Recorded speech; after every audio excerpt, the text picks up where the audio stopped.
So I've saved the number one reason for using a buyer's agent for last, and that is the ability to negotiate a favorable purchase price when purchasing a property.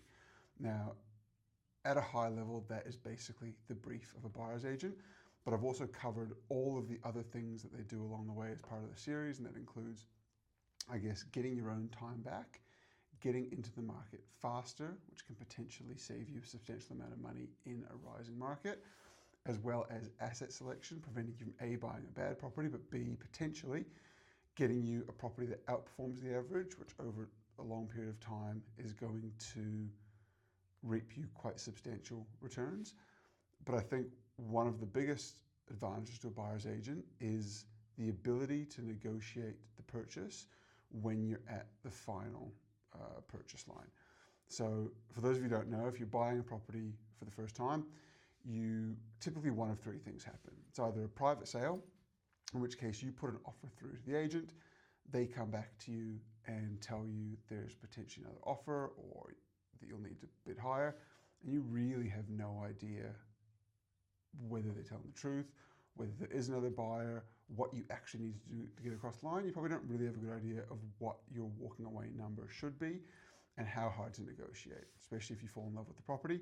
It can be very difficult to, I guess, play it rationally and prevent yourself from overpaying.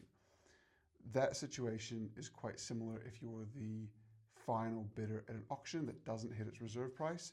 So again, there's even a more high pressure situation where effectively you get taken into the house with the agents. You've got the right of final negotiation and you will negotiate with the agents one-on-one to try and purchase that property.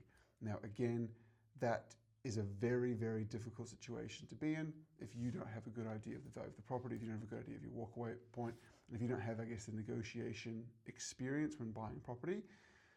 You are going to be severely outgunned going up against an agent, I guess, in their natural habitat. The final way to purchase property is obviously at auction itself.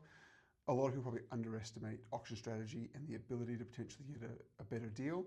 I know a number of experienced buyer's agents who do quite well at auction. They can suss out the other buyers, they can get an idea on whether an aggressive or passive strategy may play best.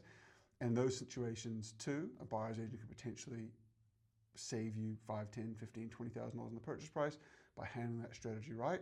But all of those are examples of basically the experience and knowledge that a buyer's agent had is going to potentially allow you to buy that property that you found at a lower price. And that's going to potentially save you a substantial amount of money as well as potentially a substantial amount of stress.